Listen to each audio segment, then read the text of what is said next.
Thank you. Thanks to Dr. Ford and the IHMC for having me here. And you guys are a good-looking crowd. Best-looking baby boomers I've ever seen. So it's kind of prescient that I'm here today. Y'all getting too much feedback? Okay. Because Ocala, Florida is kind of the epicenter of why I'm here in the first place. Ocala was the headquarters for Med-X Corporation owned by the late Arthur Jones. So to give you some background that will give you an idea of why an emergency physician's here talking to you about exercise, let me tell you a little about my life. When I was 13 or 14 years old, I got hooked on and interested in a brand new sport. It was called bicycle motocross. Recently just made it into the Olympics. It's a sprint race done on bicycles on the dirt. You jump and go through obstacles and such. And I started one of the first BMX tracks in the state of Texas, and we had races on a monthly basis, at which I really did not do well. I had a very strong passion for it, but did not perform well.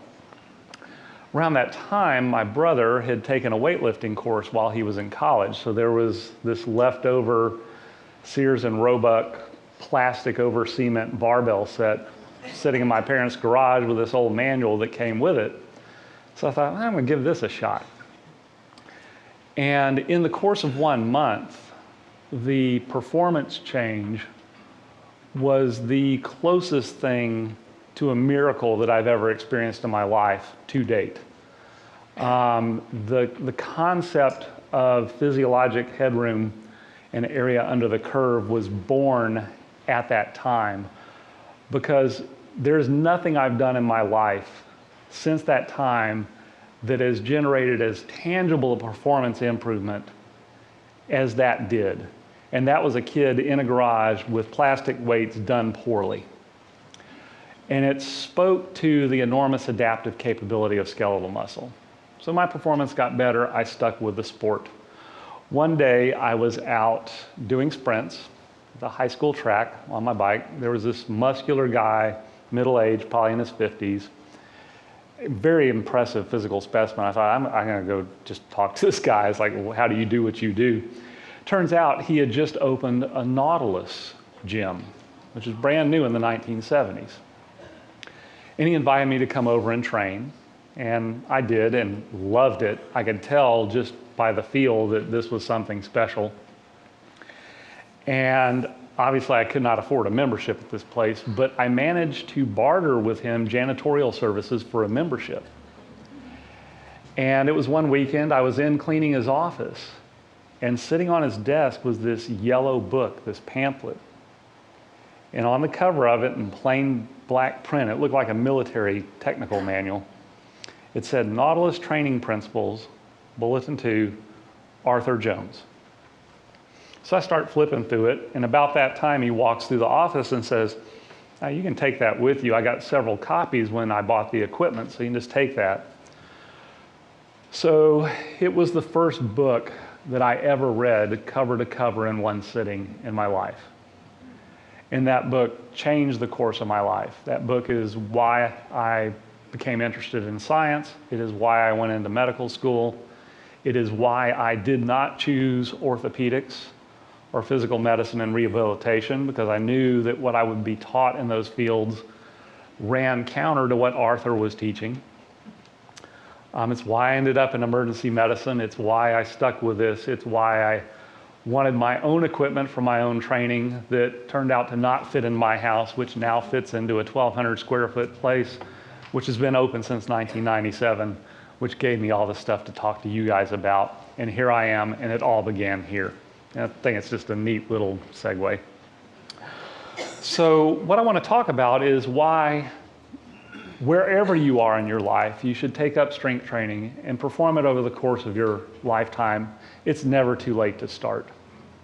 And that's the one thing I want to drive home, is that the physiologic mechanisms that allow for an adaptation to a strength training stimulus are preserved throughout the lifespan. So recently I had a bit of a professional crisis in that throughout my emergency medicine career, I've always been part of what's called a democratic independent private group. We contracted with a hospital, we did our own billing, collecting, and we had some professional autonomy. With the recent changes in healthcare, the Affordable Care Act, hospital systems were buying out hospitals and medical practices.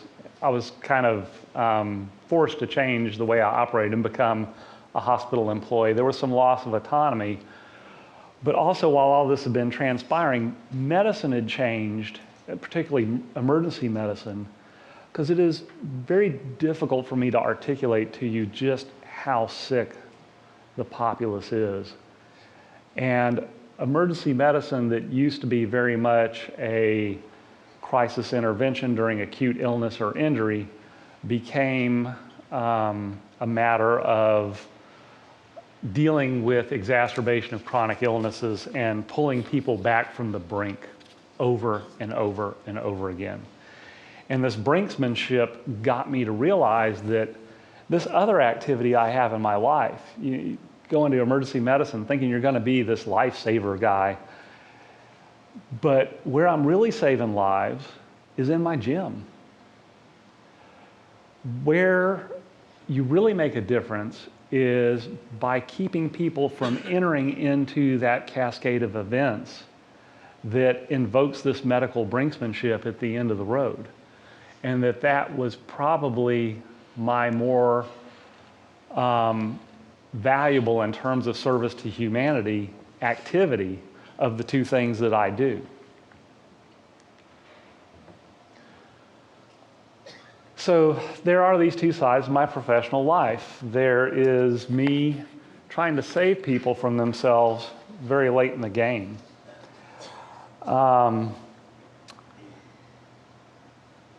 And again, I told you it's hard to articulate just how sick people are now, but my emergency department has 20 beds. Around the clock now, all 20 beds are full. We'll generally have 6 to 8 people in the hallway, 20 to 25 in the waiting room. That's at 3 p.m., that's at 3 a.m. And they are all, it used to be that we were seeing a lot of low acuity stuff. People were using us as the clinic because we were kind of required by law to do that. But now everyone is very sick, very unstable. I am seeing children as young as 18 months old with type 2 diabetes. You know, you're seeing 2- and 3-year-olds that weigh 50 pounds. It is, I would say, at least half the time by the time someone has left their 20s, when I need to listen to their lungs and they're lying on the gurney, more than half of people in their 20s need physical assistance to sit up so I can listen to their back. Okay? And I know it seems kind of hard to wrap your head around, especially everyone in this audience looks really quite fantastic compared to the baseline I'm used to seeing.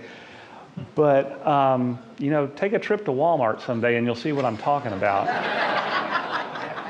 Or the next time you're at the airport. I mean, it really has gotten bad.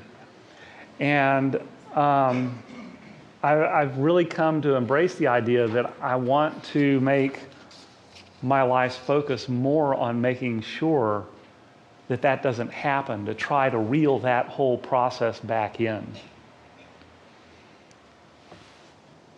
So my idea for that and my antithesis to that is this concept of physiologic headroom, which I did not invent. Nothing that I talk about is anything that I ever came up with. There's not much original thinking going on with me. This concept was actually coined by a gentleman named Arthur Devaney. Arthur Devaney was an economist with the University of California, Irvine. He specialized in randomness in economies, but he's the first one that kind of came up with the concept of evolutionary fitness, to looking at our evolutionary background to prescribe for us how best to live, how to eat, how to exercise. And he came up with physiologic headroom as the difference between the most you can do and the least you can do. So you start out with a high physiologic headroom. And the way things are going in Western society now is you start out high, and as you age, that trends downward. Eventually there comes a day where the difference between the most you can do and the least you can do is the same. And when that happens, that's called dead. Okay? So what we want is not just high physiologic headroom, but a large area under the curve.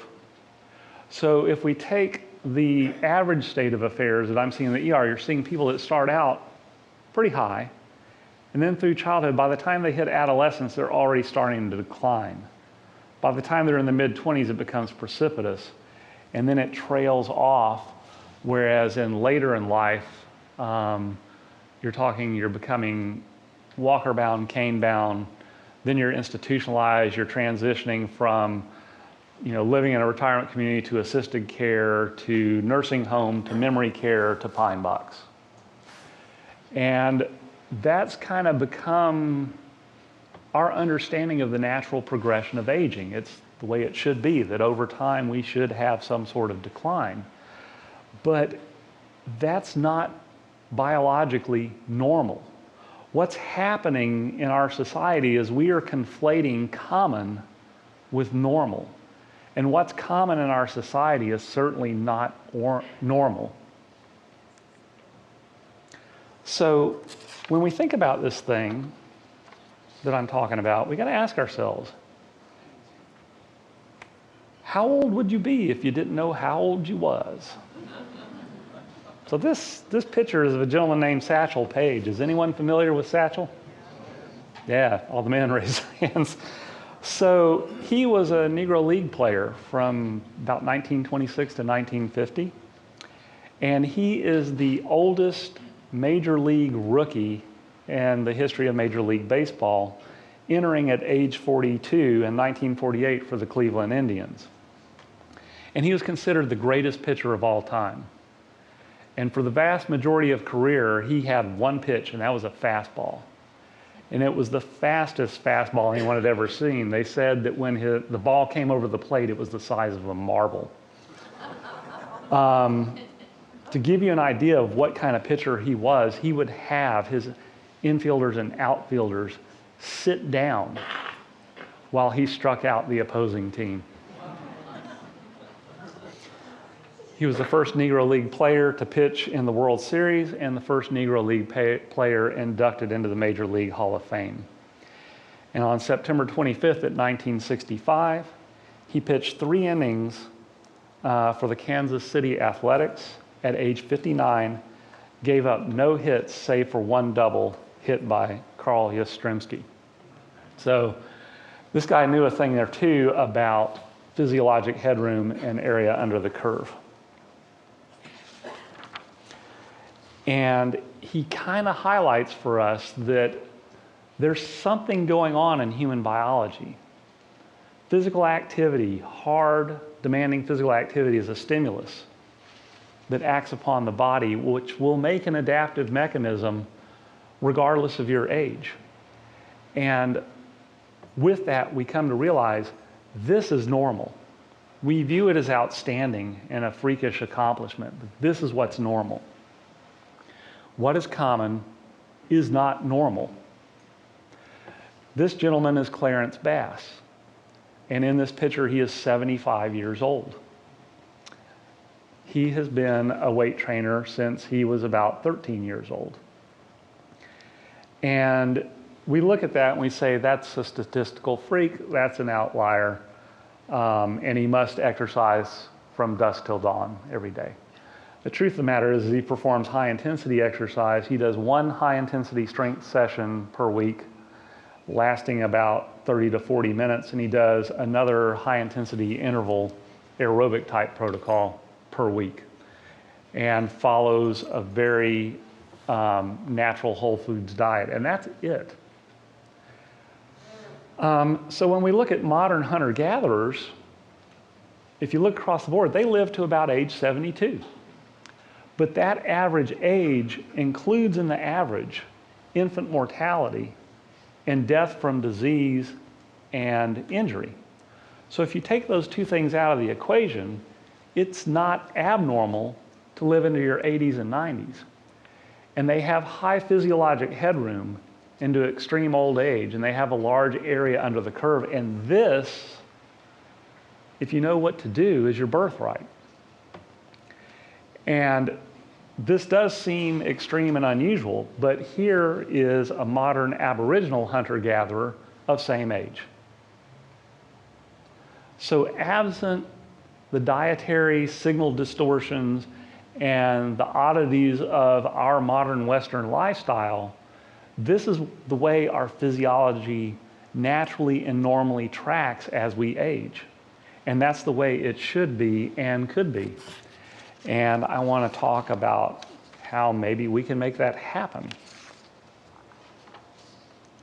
But before we do that, let's revisit what is common, but not normal. It's this. And this is what I'm talking about when I say this is what I'm seeing every day in the ER. This sort of situation decompensates frequently. And I have become very much expert in manipulating and tweaking very disrupted and disturbed physiologies. And sometimes to save someone that's going over the cliff, the manipulations you have to take actually make them a little worse before you make them better. It's a very hairy thing. The disturbing thing about this, when you look, there's not a lot of distance between the care receiver and the care provider in this picture. The woman that's providing the care is probably 5 to 10 years away from switching seats.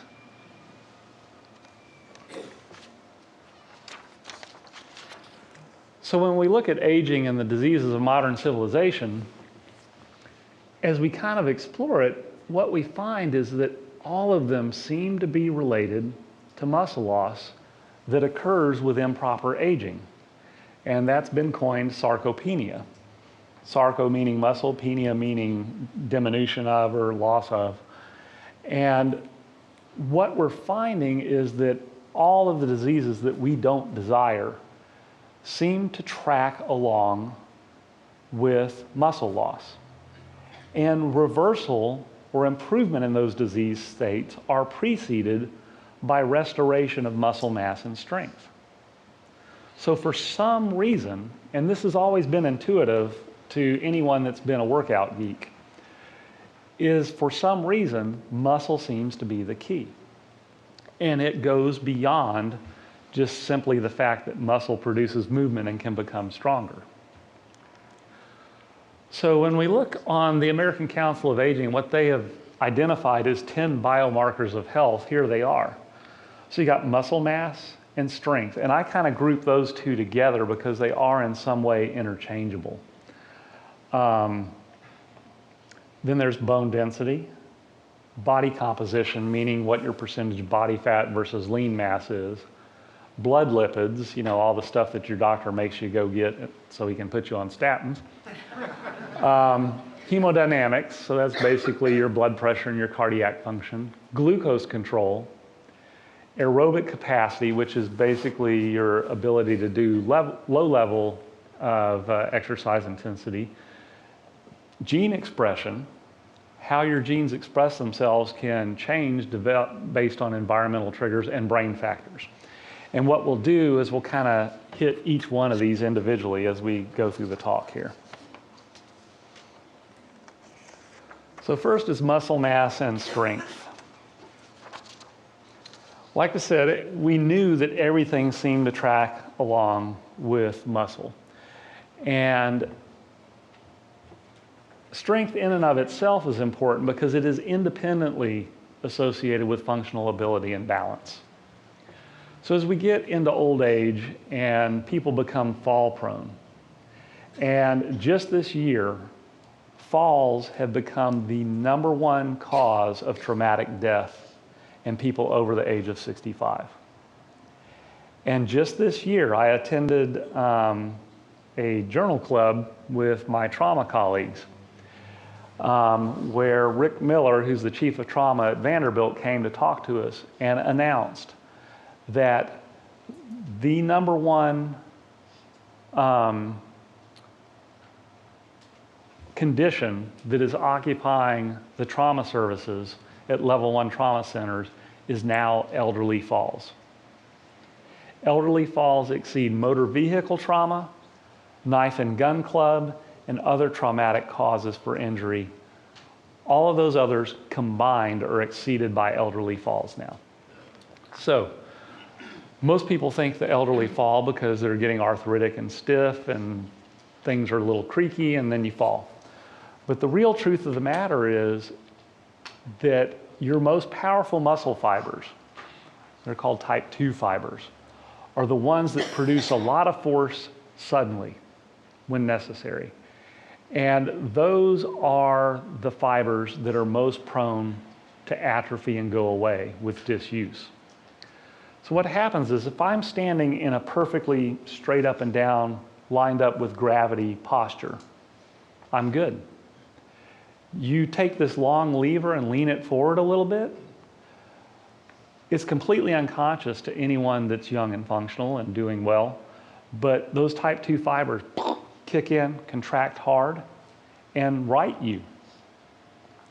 And it's not joint stiffness or loss of reflexes that are making the elderly fall, it's the loss of those higher order type 2 fibers.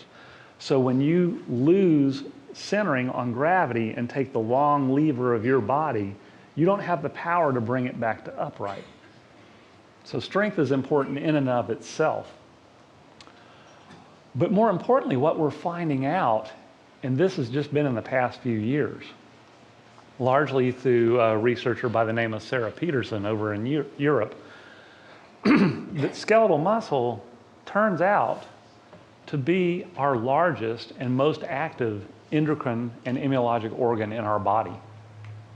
So in the same way that your pancreas sends out insulin and controls glucose metabolism, your muscle is sending chemical signals out to all the different tissues of your body, saying that I'm still here and we need you. And those signals are very important, and it's why strength training seems to produce benefits that are so much greater than just the sum of its parts. So a 30% loss of strength training over a 12-year period in elderly in one study was restored with 1 year of strength training. And that was a 30 to 50% increase in strength from when they started. And I can tell you from my shop, we train lots of elderly folks. That is very modest. So this is strength training that is poorly done with modest results, producing fairly dramatic results. Really well done strength training makes a really massive difference. So let's look at what that looks like. This is the aging curve that was first put forth by Joseph Signorilli. He's been a speaker here before at IHMC. He's out of the University of Miami. And what he's showing here is, do I have a pointer? Is the difference between the dark black line, which is just your untrained curve in Western society. That's how your area under the curve looks under normal circumstances. Someone that starts training early in life in terms of their muscle area is going to have this training curve that goes upward to around age 50, mid-50s, and then starts a gradual trend downward. And then there's the bent aging curve of someone that takes up training in their 50s and how that's deflected upwards. I can say my experience training older clients at Ultimate Exercise is that bent aging curve with optimal strength training protocols hugs up more against that lifelong training curve. You can make up that gap if you're vigilant about bringing a really powerful stimulus to the body. Now, that red line is actually someone else, a colleague of his, Padden Jones, came to him and said, look, that untrained curve is actually much worse. Okay? You'll have these little periods where there are sharp declines in functional ability, some recovery, then again and again. And I'm living in the emergency room at those sharp little deflection peaks. That's what those represent. And that's what I would like to see never to be necessary. To put it more visually, this is a use it or lose it visual representation. And the top picture is of a 40-year-old triathlete. And again, for reasons that we'll discuss later, not the optimal physical activity for maintaining muscle mass necessarily. The middle picture is a 74-year-old sedentary man. Bottom is a 70-year-old triathlete. So what I want you to pay particular attention to is the ratio of muscle, which is the gray tissue, to fat, which is the white tissue on the outside, and how different that looks, and how similar the top and bottom look to each other despite the age difference. If anything, the 70-year-old triathlete is actually carrying less body fat. But when you look at the bone mineral density, the 70-year-old triathlete is as good or better than our 40-year-old triathlete. As compared to the sedentary person, you can see the incredible loss of bone mineral density, the atrophy, and how much body fat is there. And that ratio of body fat to skeletal muscle becomes important because I used to have it in my head that this body was this homogeneous, coordinated, cooperative system that worked for the benefit of the organism. But each of the body tissues, to some extent, exist in competition with each other for resources. And once one of those tissues gains a competitive advantage, so to speak, energy utilization gets shunted towards the preferred tissue. So when you become body fat dominant, you start to accelerate the diseases of aging because body fat generates lots of inflammatory cytokines, lots of chemical messengers that produce inflammation in the body that accelerate aging, accelerate tumorigenesis. It's just not good stuff. So you want to create a situation where you're giving skeletal muscle the competitive advantage. And when I saw these, it triggered a memory that I had working as an emergency physician. I look at lots of CT scans. Have belly pain that we can't figure out, CT scan. Have a car wreck, might have a lacerated spleen, CT scan. Kidney stone, CT scan. So I look at lots of CT scans. And I always had the notion when I was a younger person that if someone was obese, that was kind of like chronic weightlifting. So I expected the musculature underneath to be bigger as a result of carrying that load all the time. But the amazing thing, what a CT scan is you put the person on a table and you cut through them. It's sort of an X-ray representation looking at you in cross-section as if you were a honey-baked ham. And I was picking up one slice at a time and looking at it, okay?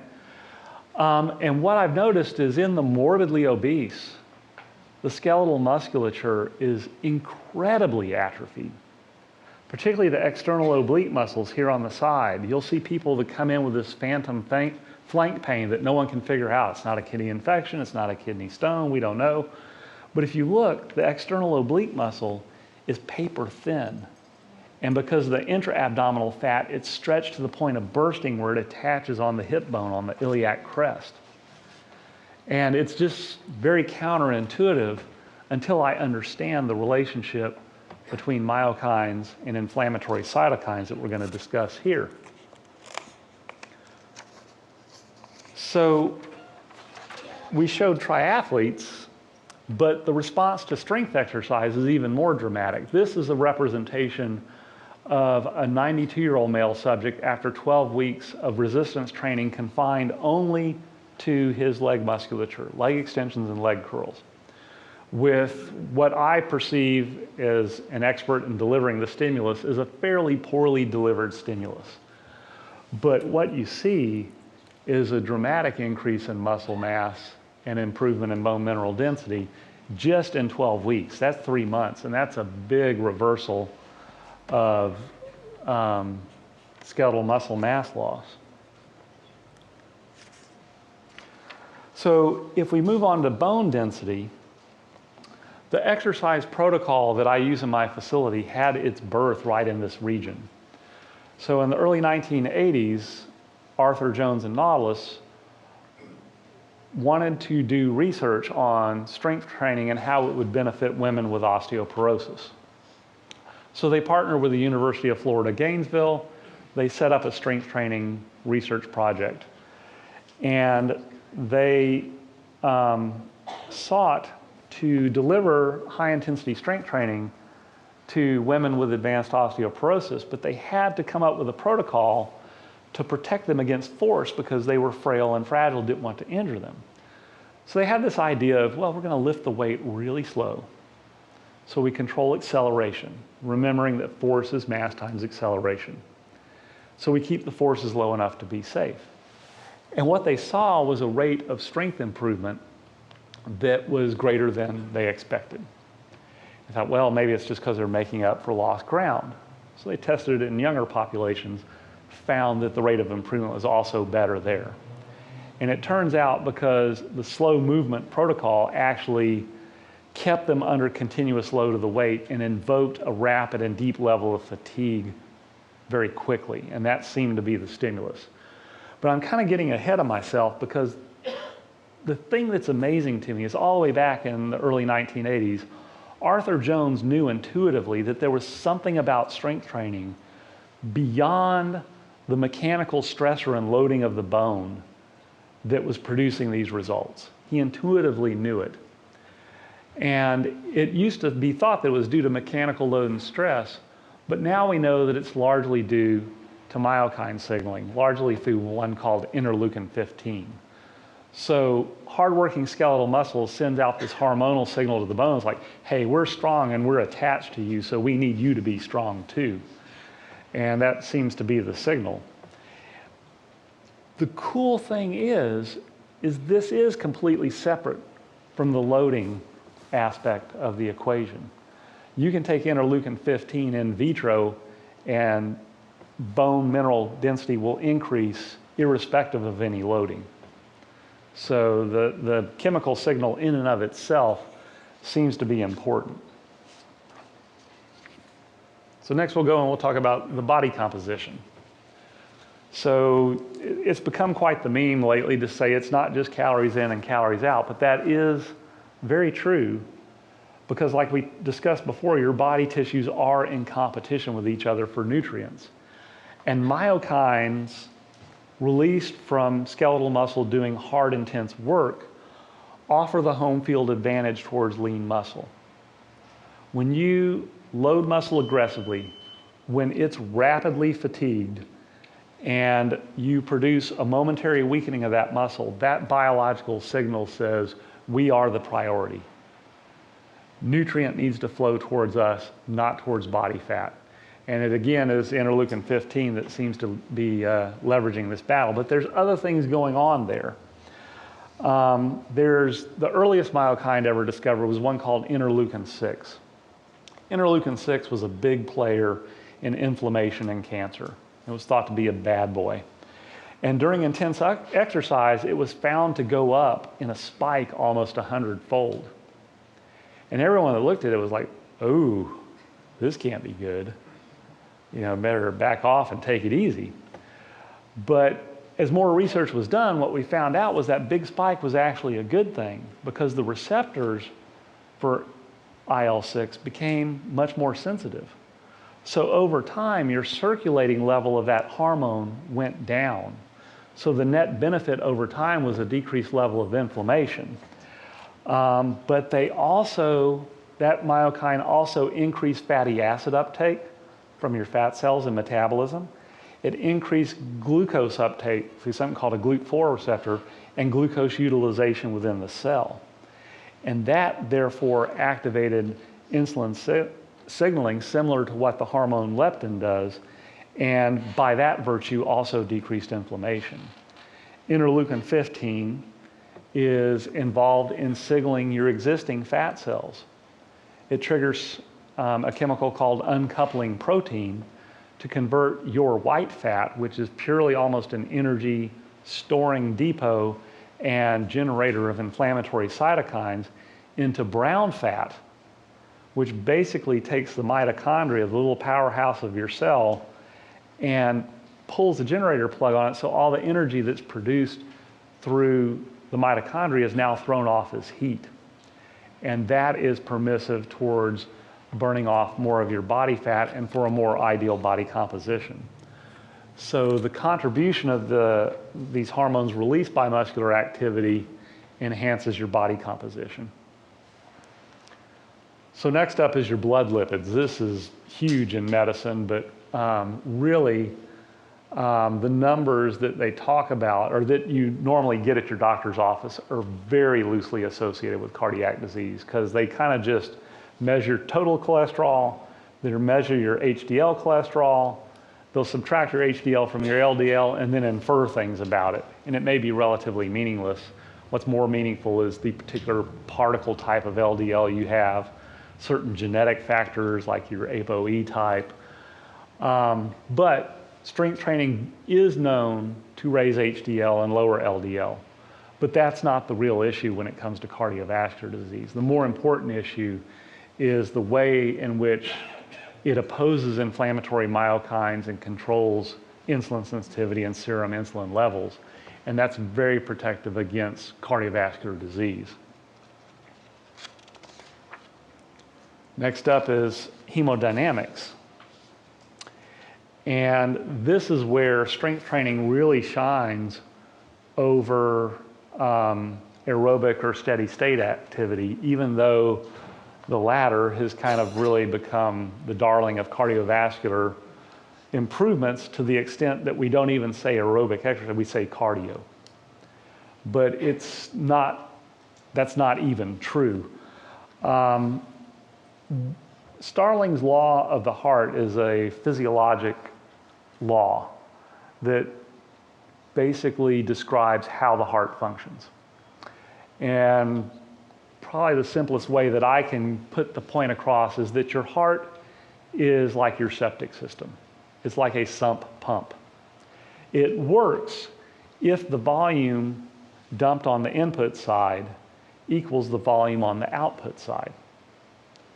So your cardiac output out of the left side of your heart, how much blood gets pumped out with each heartbeat, is directly proportionate to the amount of blood delivered on to the right side of your heart. Okay? So 500 mils goes in this side, 500 mils gets pumped out that side. Now, we all know our coronary arteries are important.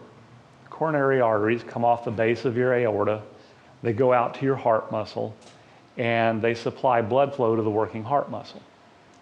So what happens is the volume of blood that goes in the right side of your heart equals the volume of blood that's pumped out of the left side of your heart. That pumps forward during systole. During the relaxation phase of your heart, a portion of that blood volume washes back into the base of the aorta, floods the coronary arteries, and determines your coronary artery blood flow. What properly done strength training does is this. Blood return to your heart is very passive. Below the level of your heart, how venous blood gets there is through muscular contraction and a one-way valve network that allows that blood to be pushed back towards your heart. That is very much enhanced by intense muscular contraction. Intense muscular contraction done during this type of training milks venous blood to the right side of the heart, enhancing the volume that's pumped into the right side of the heart, which therefore enhances the volume that's pumped out of the left side of the heart, which therefore enhances the backwash that floods the coronary arteries and determines coronary artery blood flow. I began to appreciate this because early on when I opened Ultimate Exercise, I had several clients that had known advanced coronary artery disease who would develop anginal chest pain walking over to their appointment from 1 block over. But I could take them through an entire high-intensity strength training workout to complete muscular fatigue, 5 separate movements in fairly rapid succession, and they not have angina. And I think that it is because this enhanced venous return enhances coronary artery blood flow. I don't know this, I can't prove this, but I believe this. There is a treatment modality for people whose anatomy of coronary artery blockage is not conducive to stenting or bypass. They have no hope. So it's called ECCP, or extracorporeal counterpulsive therapy. And it's basically big bladders like a blood pressure cuff that's put on your lower extremities, and they inflate and deflate in a rhythmic pattern that pumps venous blood back towards the heart. And what they have found is that it is almost like a physiologic bypass, that enhanced coronary artery blood flow causes opening of existing blockages and alternative pathways to develop around blockages, and is a treatment for inoperable coronary artery disease and for certain types of congestive heart failure. I think that high intensity strength training probably invokes that kind of mechanism, and I think it's a fertile ground for research that I would love to see happen. The other thing that happens over time is we know that chronic hypertension causes cardiac and vascular damage. And the interleukin, particularly interleukin 6, stimulates neovascularization, which basically means new blood vessels to supply nourishment to the working muscles. Well, what that does is by laying down more pipe, you increase the volume of the container that the blood volume is contained in. So a given volume in a larger vessel results in lower pressure. It decreases your systemic vascular resistance and in turn decreases your blood pressure. Now in my shop, very common that we have people starting in their mid-30s that are on lisinopril or hydrochlorothiazide or some sort of first stage antihypertensive. And it is very common that within 12 weeks, they are becoming hypotensive on that medicine and have to go off of it. And I think this is probably the mechanism for it. So here's a biggie, blood glucose control.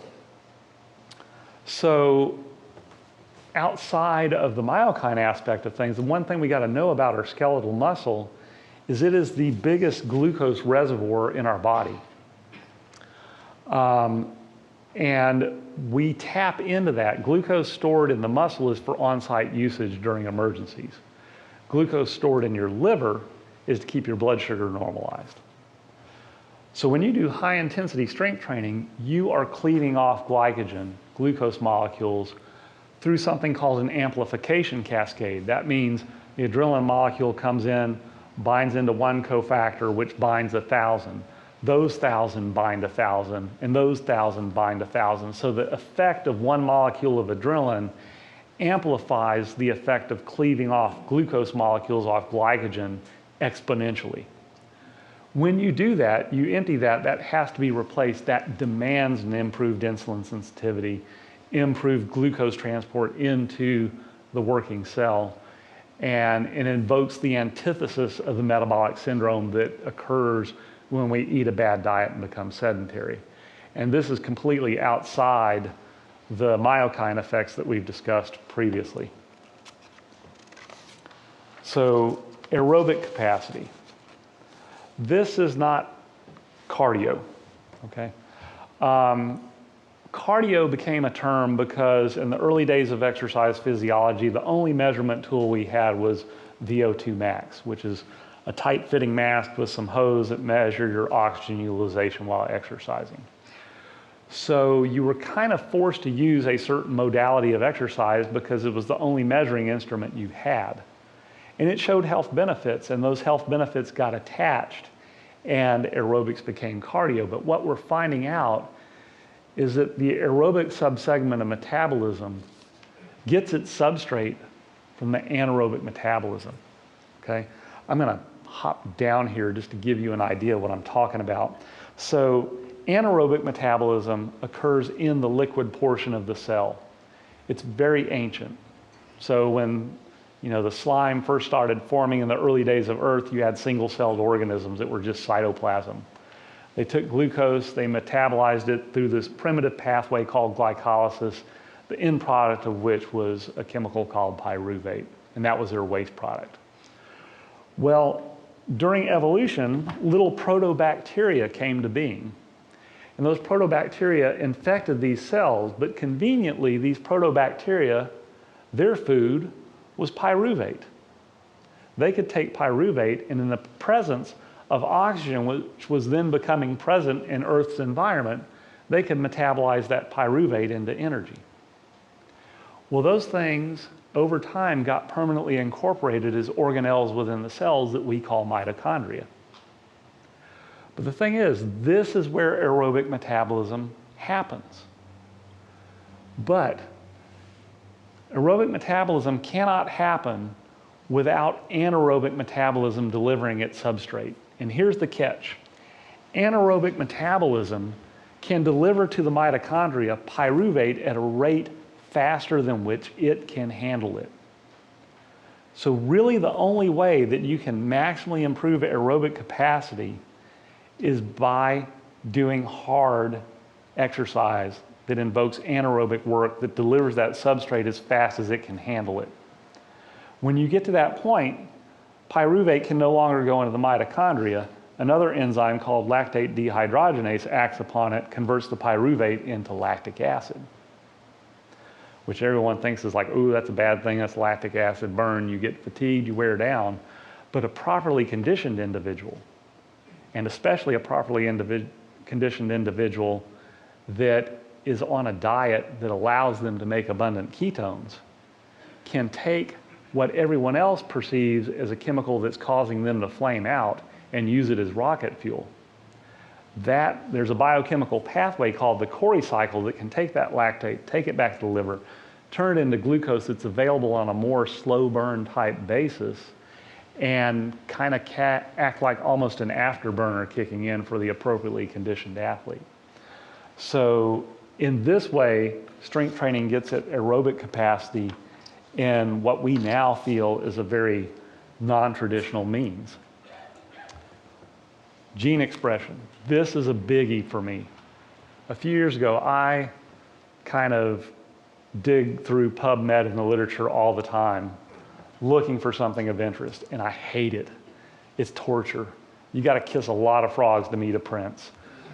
But this was a prince.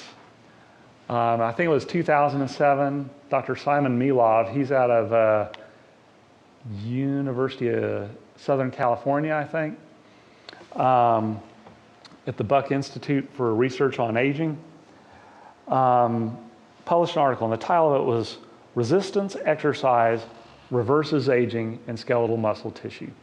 That was the name of it. So I'm like sitting in my underwear in front of the computer, trolling through this, and then that one is like, wow, what's that? Click on that.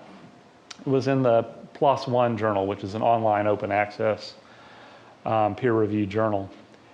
And what he did is he used a technique called a false discovery rate to find genes in the human that were expressed differently in youth than they are in old age.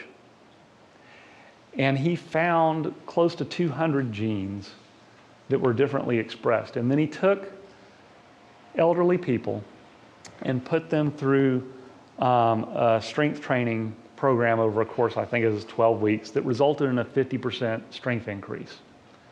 Now, by Ultimate Exercise or anyone that runs a shop like mine, those are, you know, ask Bert Villa there, those are very modest numbers.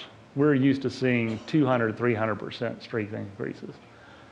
But with that, with a protocol, modest results, poorly applied, there were 179 genes related to aging that reverted back to youthful levels of expression for, it was 26 weeks of strength training.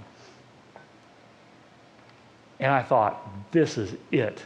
This is seismic shift. This is the earth reversing poles kind of research. And what happened next was crickets. Nothing. I couldn't believe it.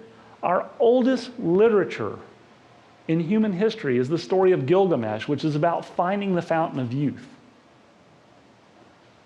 15 years ago, they found out that resveratrol could extend lifespan in nematodes and earthworms, and the stuff flew off the shelves. For the first time in human history, we said we can reverse aging at the molecular level, and nothing happened. It was mind-blowing to me, and this needs to get out. I'm not an investigator. I don't have to hold back. I don't have to play conservative like real scientists do. I can tell you, this is like Joe Biden said, this is a big deal. And it's really important. And there are bigger deals to come. There is technology going on with stem cells. There's technology going on with CRISPR-Cas2 technology that is going to be able to extend our lifespan. And greatly so. But for a guy that's 54 years old, I gotta say, is that gonna come to fruition in my lifespan?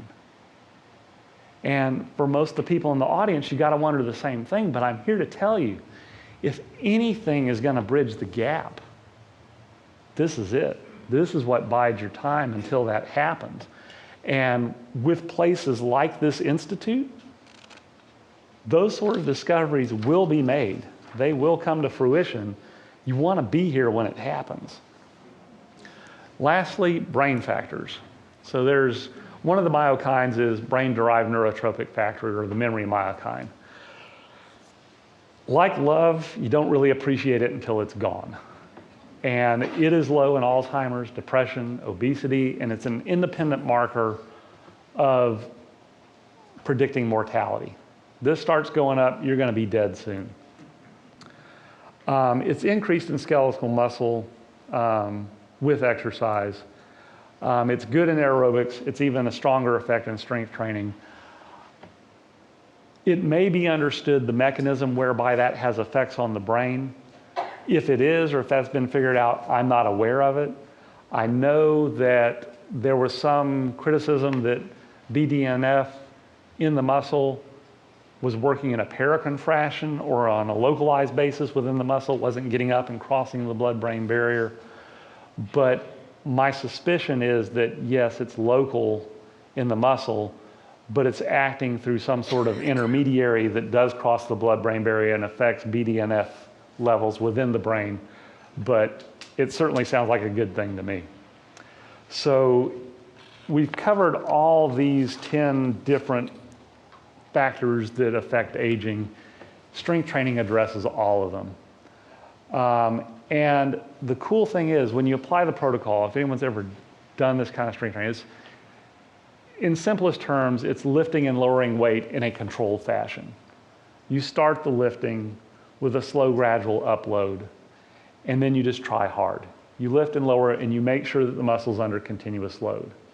You know, there's all sorts, you read my book, there's all sorts of, 10 seconds up, 10 seconds this.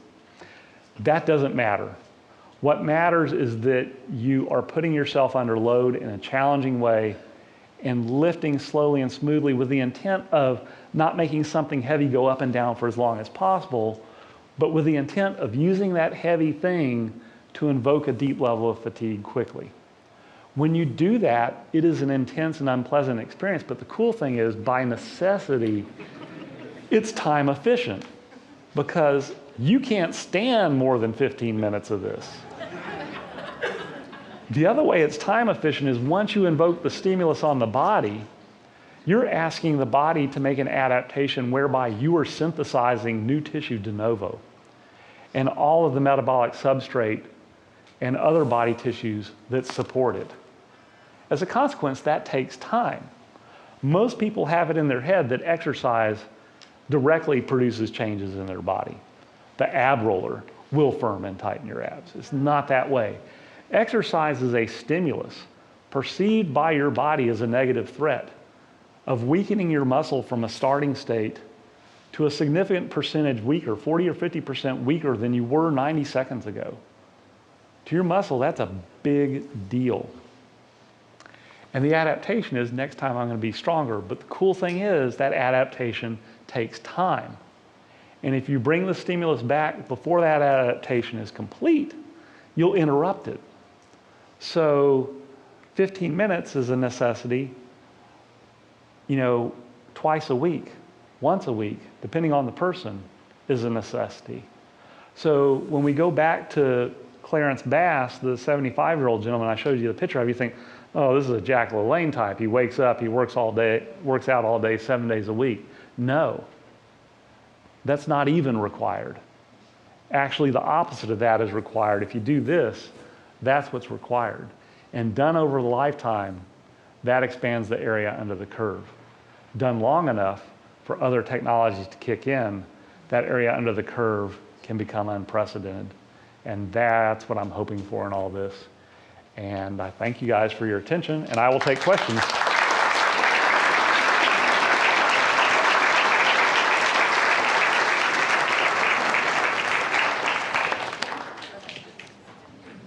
All right, I'm looking. Let's start with gentleman in the green shirt, because I'm going to go from the back and work forward.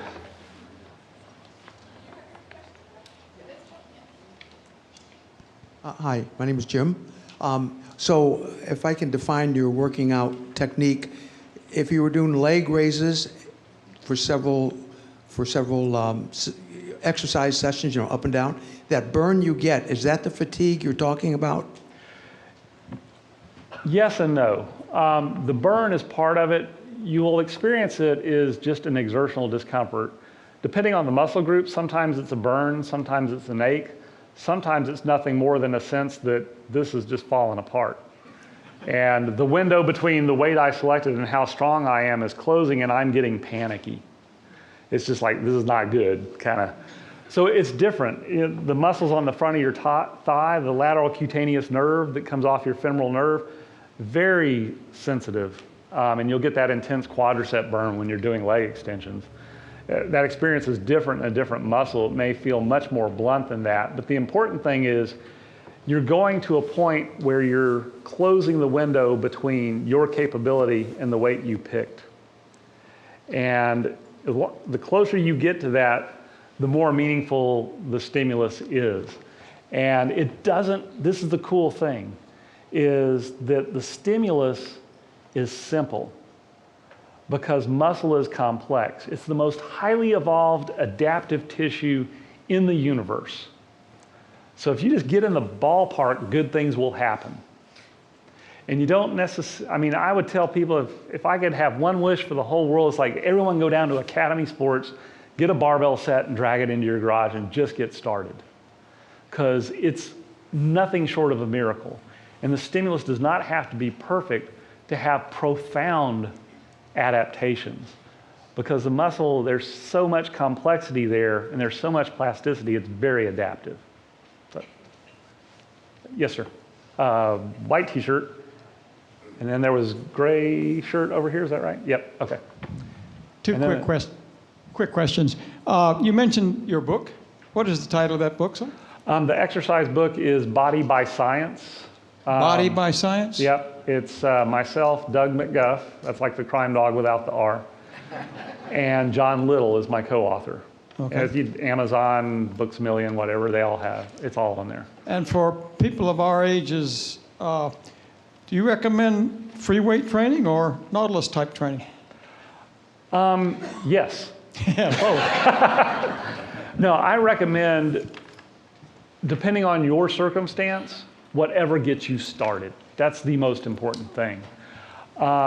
If you have availability of a studio that does this kind of training, you're flush with them here in the Florida area, certainly avail yourself of that, because there are all sorts of tweaks by using machines or using specialized equipment that augments strength curves, diminishes friction in the machine to make the delivery of the stimulus even more efficient.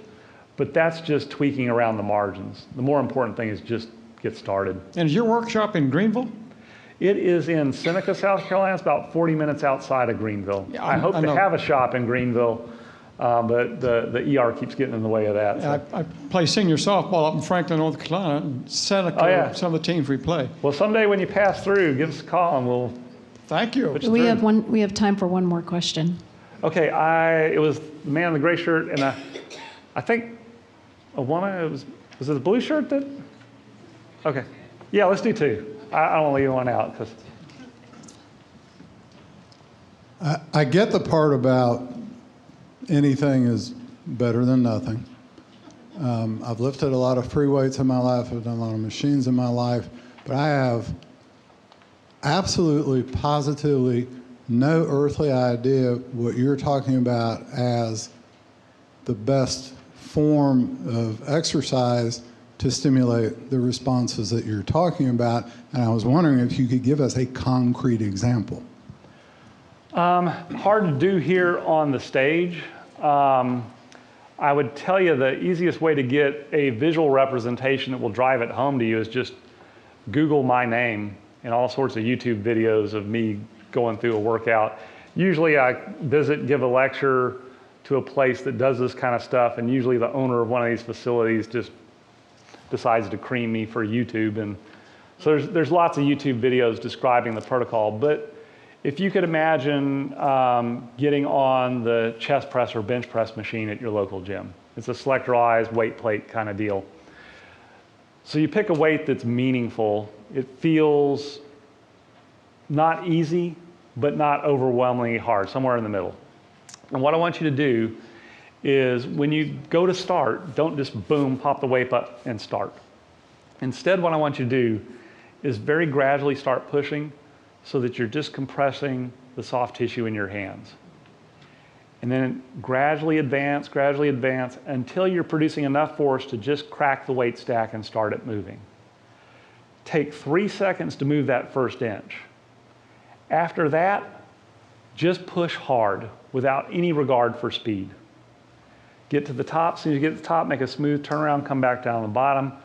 When the weight plates touch, barely start again, and then just try to push hard.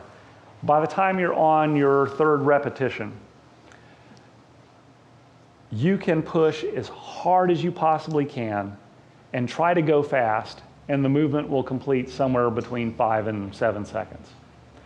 The slow movement speed will start to express itself organically as long as you deprive yourself of momentum at the outset.